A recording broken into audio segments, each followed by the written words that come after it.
Good evening. This is the second public hearing of the Charles County Charter Board. Before we start, I'll introduce our members who are present. Starting on my right, Kimberly Hay, Ernie Wallace, Paula Davis, Van Mitchell, and to my left, James Diatley, and Camilla Way. Okay. We'll start with a summary of the origin of this charter board and its hearing and drafting process.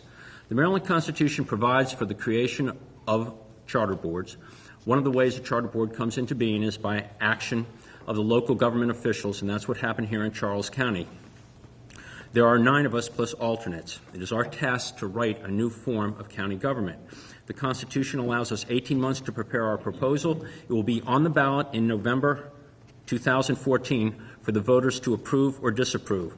The Constitution requires that we submit our proposal for publication by the commissioners at least 90 days, but no more than 120 days before the November 2014 election. So in addition to voting for governor, state delegates, state senator, commissioners, and so forth, the proposed charter will also be on the ballot. We've listened to many current and former government officials regarding their suggestions on what to write into a charter. Our hearings and discussions are recorded and available on the county government website. We are now in the drafting process. There is a rough draft on that website. We think it is a good basis for eliciting public opinion.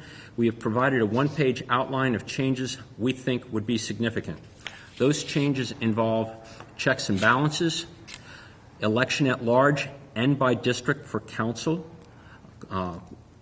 council members' salaries, limits on consecutive terms for the council members, county executive, limit on consecutive terms for the county executive, an executive salary, borrowing and debt limitations, a referendum process, a charter review commission, and a process for amending the charter, and transitioning from a charter to, from our current government to a charter government. There are a number of issues that the Charter Board will not be addressing because they're beyond our constitutional authority.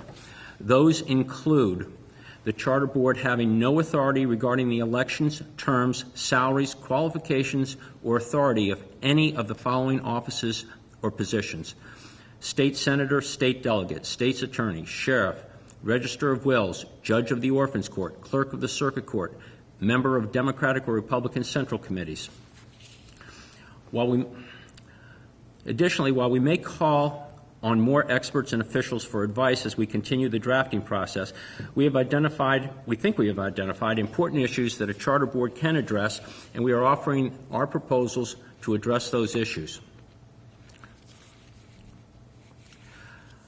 A couple of housekeeping chores. There's a survey available online at the Charles County Government website under Charter Board.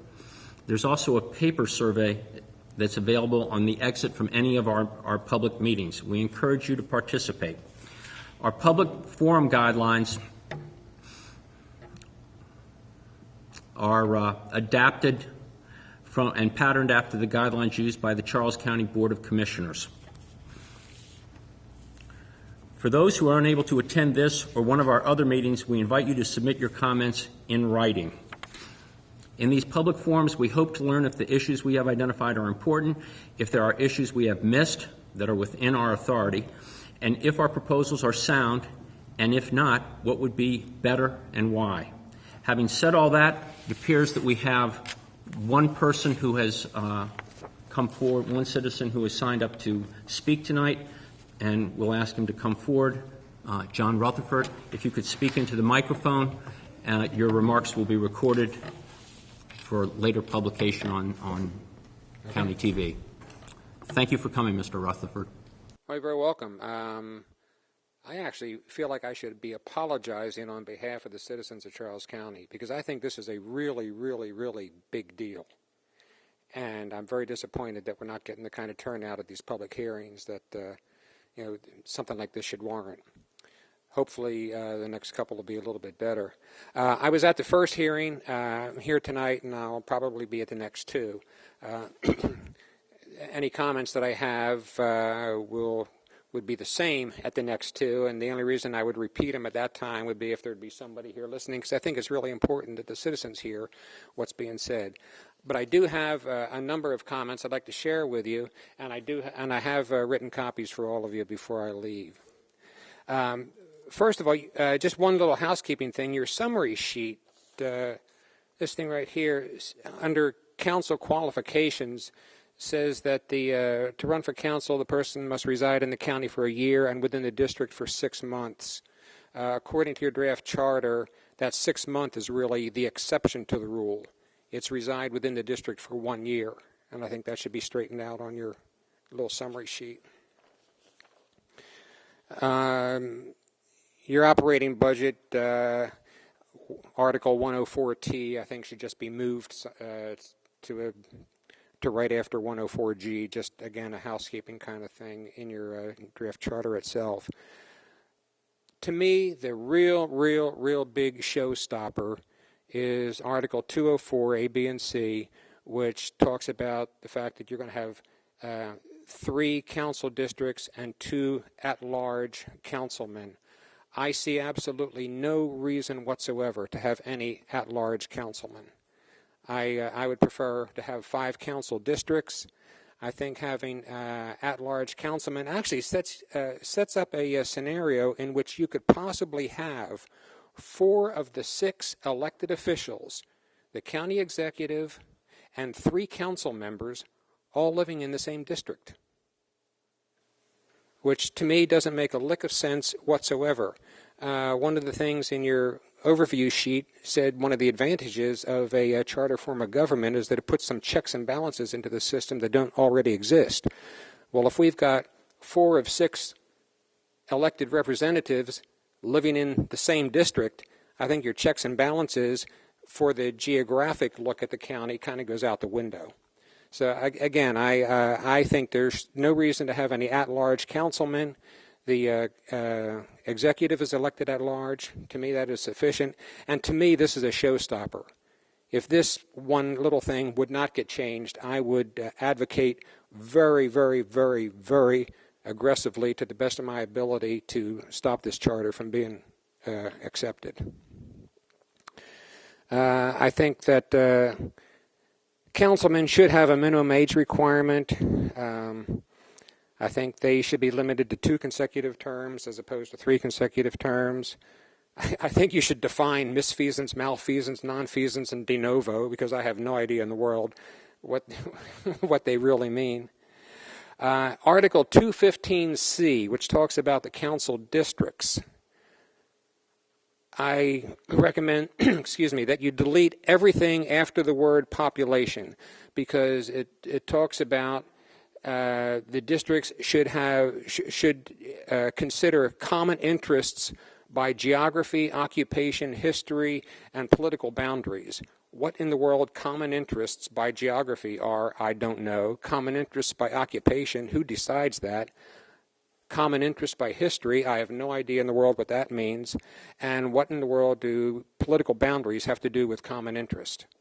So I just, that whole sentence, everything after population, should be deleted. Articles 302 and 303, you talk about the mandatory meetings of the council members, and there's really only 24 mandatory meetings every year. The rest of it is, as they see fit. So we're paying these people $36,000 a year to attend 24 meetings, unless they decide to have on their own to have some others. What I recommend here is that their requirements should be more broadly stated, or there should be either more meetings included, or there should be something here that says they've got to work a little bit more than 24 meetings a year for their money. Article 406, talking about compensation for the executive, and he's entitled to fringe benefits. This is not a big deal to me, but I don't think that a pension, a retirement plan, should be part of an elected official's fringe benefits. Article 410, this talks about a vacancy or a temporary vacancy in the office of the county executive. The way the wording of Article 410 is structured, you could really have a situation in which an executive who has been removed for cause, misfeasance, moral turpitude, whatever, would be the one to designate would be the one to appoint a designee to act as an interim executive. And when you think about it, that doesn't make any sense. But if you read 410 and apply all the previous articles that it references to that, you could have a situation where a county executive that's being kicked out for having done something illegal is the one who actually gets to designate who is going to take his place. 506C, which talks, it's a budgeting issue. I just think it's a little bit confusing. Article 603C, again, talks about the at-large council members, and I think the last sentence in that should be deleted. And then the final thing, which to me is kind of a big deal too, is Article 7, which talks about the transition from our commissioner form of government to the charter form of government. And my question is, why does it have to happen in 2016?